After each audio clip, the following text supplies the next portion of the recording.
2-3 రోజుల నుండి మన అంబర్పేట దోమకొండ మండలంలో సంచరిస్తూ కొన్ని మూగజీవాలను కొరుకుపోతున్న పులి నిన్న సాయంత్రం ఇసాయిపేట ప్రాంతంలోని అన్నారం ఇసాయిపేట అడవి ప్రాంతంలోకి వచ్చి ఈ ఇసాయిపేట గ్రామానికి చెందిన కామటి చిన్న రాజయ్య అనే వ్యక్తి బర్రెన్ నైట్ 8 గంటలకు అట్లా కొరికేయడం జరిగింది. ఆ విషయం ఇప్పుడు ఆయన మనకి సమాచారం ఇవ్వగానే మేమందరికీ రేంజ్ ఆఫీసర్ కానీ ఫారెస్ట్ అధికారులకు సమాచారం ఇవ్వడం జరిగింది.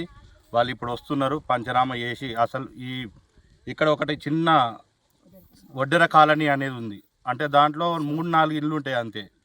వాళ్ళకు పశువులు ఉన్నాయి.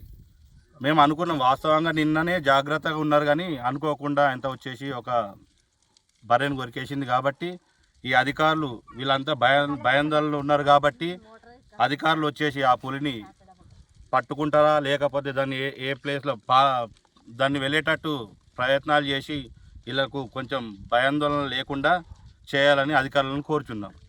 జంగల్లో ఉన్నాము. మాకు 4-5 ఇండ్లు ఉన్నాయి. అందరు వెళ్ళిపోయారు. మేము వెళ్ళలేము. మాకు తలాలు లేవు. మేము వెళ్ళలేము. మాకు ఇక్కడ పానానికి భయం ఉన్నది సారు. మాకు పెద్ద పులి వెళ్ళిపోయే ప్రయత్నం చేయాలి. మాకు ఇక్కడ తెల్లారితే పొదివిక్తే మేము అడవిలో ఉన్నాం. భయం అవుతుంది సార్. మాకు బాత్రూమ్ లేక మాకు బాగా ఇబ్బంది అవుతుంది సార్. ఇక్కడ రంగారెడ్డి జిల్లాలో గత 3 రోజులుగా పెద్ద పులి సంచరిస్తున్న విషయం మనందరికీ తెలుసు. అయితే మొదలు ఫారెస్ట్లో నుంచి చుక్కాపూర్ నుంచి అంబర్పేట వెళ్ళేసి అక్కడి నుంచి మళ్ళీ పెద్ద మల్లారెడ్డి దగ్గర ఒక క్యాటిల్ కిల్ జరిగింది. ఆ తర్వాత సంగమేశ్వర్ దగ్గర కూడా ఇంకా మరొక లేగదూడని చంపింది.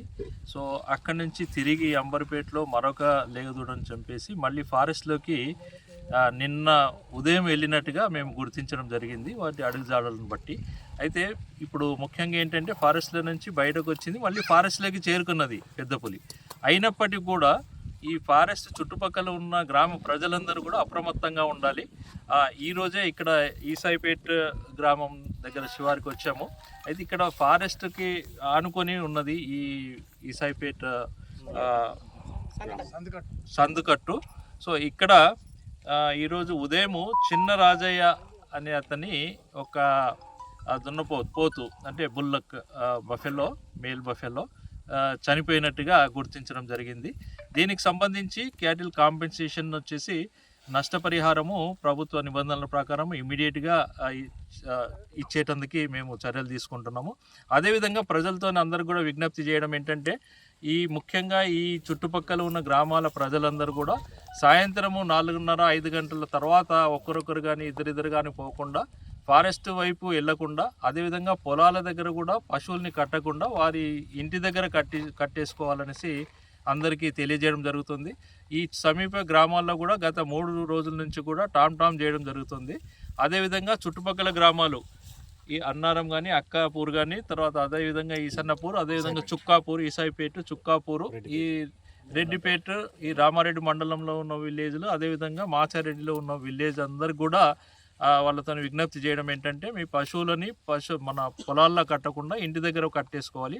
అదేవిధంగా సాయంత్రం 5 గంటల తర్వాత పొలాల దగ్గర ఉండకుండా కనీసం నెక్స్ట్ ఒక 1 వీక్ వరకు ఈ పులి మూమెంట్ మనకి కన్ఫర్మ్ అయిపోయి అక్కడ లోపలికి అడవిలోకి వెళ్ళిపోయే వరకు మనమంతా కూడా జాగ్రత్త తీసుకోవాలనేసి అందరినీ కోరడమైనది.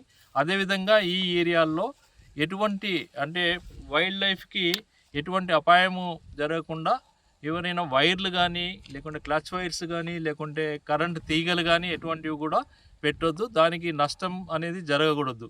ఎందుకంటే వన్యప్రాణులకి ఏదైనా నష్టపరిస్తే కనుక అది క్రిమినల్ యాక్ట్ అవుతుంది. చట్ట ప్రకారము శిక్షార్హులు శిక్ష అనేది పడుతుంది. కాబట్టి ప్రజలతో అందరికి కూడా మరొకసారి రిక్వెస్ట్ చేసేది ఏంటంటే ఈ వన్యప్రాణులని తర్వాత అడవి భూమిని అడవులని సంరక్షణ కొరకు మాకు తోడ్పడాలి. అదేవిధంగా గ్రామాల్లో ఉండే యూత్ని పర్టికులర్గా రిక్వెస్ట్ చేసింది ఏంటంటే ప్రజల్ని అప్రమత్తం చేసి ఊర్లో ఉన్న వాళ్ళకి మన అడవుల పట్ల వన్యప్రాణుల సంరక్షణ పట్ల అవగాహన కల్పించాలనేసి ముఖ్యంగా యూత్ని కోరుతున్నాం. అదేవిధంగా ఈ సర్పంచ్లని అదేవిధంగా మన పంచాయత్ సెక్రటరీని వీళ్ళని కూడా రిక్వెస్ట్ చేసేది ఏంటంటే ఈ అడవి చుట్టుపక్కల ఉన్న గ్రామాల ప్రజలందరిలో కూడా ఈ అటవీ సంరక్షణ పట్ల అవగాహన ఏర్పరిచి తోడ్పడాల్సిందిగా కోరుతున్నాం. అసలైన తొలి వెలుగు. ఫాలో వాట్సాప్ @తొలి వెలుగు official.